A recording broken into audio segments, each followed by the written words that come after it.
This channel does not promote any violent, harmful, or illegal activities. All content provided by this channel is meant for an educational purpose only. পশ্চিম এশিয়ায় বাড়ছে যুদ্ধের উত্তাপ। ইরানে বিরাট হামলা আমেরিকার।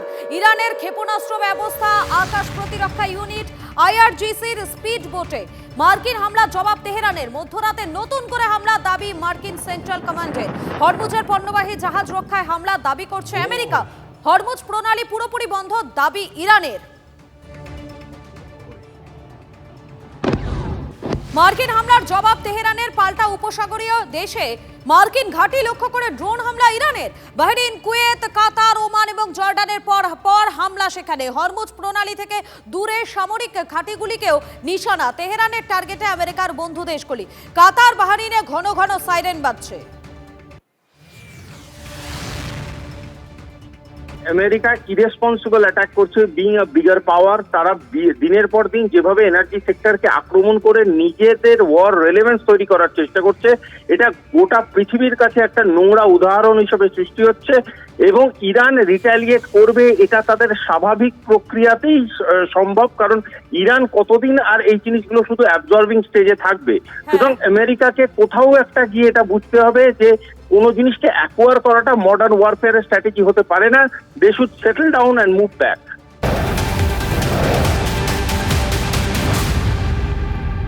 Hormuz প্রণালীতে সাইপ্রাসের পতাকাবাহী জাহাজে হামলা। আক্রান্ত জাহাজে 11 জন ভারতীয় ছিলেন। খোঁজ মিলছে না একজনের। বিবৃতি দিয়ে উদ্বেগ প্রকাশ করেছেন নয়াদিল্লি। হামলার নিন্দা করে কঠোর বিবৃতি জারি করে ভারত সরকারের। আমাদের প্রতিনিধি জ্যোতির্ময় রয়েছেন আমাদের সঙ্গে। জ্যোতির্ময়, প্রশ্নটা যদি আরেকবার করো। দেখো, হরমুজ প্রণালীতে সাইপ্রাসের পতাকাবাহী জাহাজে হামলা এবং সেক্ষেত্রে 11 জন ভারতীয় ছিলেন। তাদের খোঁজ মিলছে না বলে বিবৃতি, একজনের খোঁজ মিলছে না বলে বিবৃতি দিয়ে উদ্বেগ প্রকাশ করেছে নয়াদিল্লি। দেখো, গতকাল এই হামলার ঘটনা ঘটেছে। ইরান এই হামলা চালিয়েছে। সাইপ্রাসের একটি জাহাজ হরমুজের পশ্চিমে ছিল, ওমানের কোস্টের কাছাকাছি। এই জাহাজের উপর হামলা চালানো হয়, যেখানে প্রায় 21 জন ভারতীয় ছিলেন বলে সূত্র মারফত খবর পাওয়া যাচ্ছে। ইতিমধ্যে বাকিদের সকলকে উদ্ধার করা হয়েছে এবং এর মধ্যে যেটা গুরুত্বপূর্ণ বিষয়, বাকিদেরকে সরিয়ে নিয়ে যাওয়া হয়েছে। 10 জনকে সেফলি ইভাকুয়েট করা হয়েছে। একজনের এখনো পর্যন্ত খোঁজ পাওয়া যাচ্ছে না। এই বিষয় নিয়ে ইতিমধ্যেই কড়া বিবৃতি জারি করেছে বিদেশ মন্ত্রক। এবং যে খবর আমরা পাচ্ছি, ওমানে অবস্থিত ভারতীয় দূতাবাসকে বিদেশ মন্ত্রকের তরফ থেকে নির্দেশ দেওয়া হয়েছে নিখোঁজ ভারতীয়র খোঁজ করার জন্য যাবতীয় সরকারি স্তরে, অর্থাৎ ওমান সরকারের সঙ্গে কোঅর্ডিনেট করে যাবতীয় পদক্ষেপ করতে হবে। এর পাশাপাশি এখনো মোট 6টি ভারতীয় জাহাজ এই হরমুজের পশ্চিমে রয়েছে। সেই জাহাজগুলির নিরাপত্তা সুনিশ্চিত করার জন্য ওমান সহ ইরান একাধিক দেশকে আবেদন জানানো হয়েছে। মূলত যুদ্ধের সঙ্গে সংশ্লিষ্ট দেশগুলিকে প্রত্যেককে এক্ষেত্রে দায়িত্বশীল ভূমিকা পালন করার জন্য নয়াদিল্লির তরফ থেকে আবেদন করা হয়েছে। যদি আরো একবার জানতে চাইবো, এই জাহাজে মোট কতজন ভারতীয় নাবিক ছিলেন?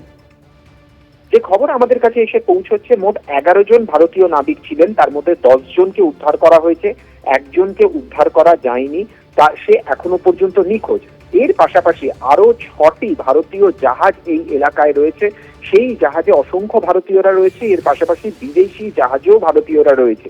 যেহেতু এই আপৎকালীন পরিস্থিতি ক্রমশ ধীরে ধীরে আরো গুরুতর হচ্ছে, স্বাভাবিকভাবে প্রশ্ন উঠছে যে এক্ষেত্রে কি ভারত কোনো ইভ্যাকুয়েশন মিশন শুরু করবে। কিন্তু আপাতভাবে যে খবর আসছে যে এখনই ভারতীয়দের সরানোর ক্ষেত্রে কোনো রকম মিশন শুরু করা হচ্ছে না।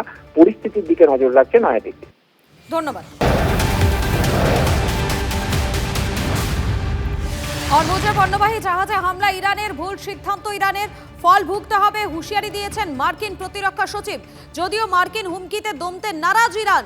হরমুজ বন্ধই থাকবে, প্রত্যাঘাত করা হবে মার্কিন সেনা ঘাঁটিতে, পাল্টা হুঁশিয়ারি তেহরানের।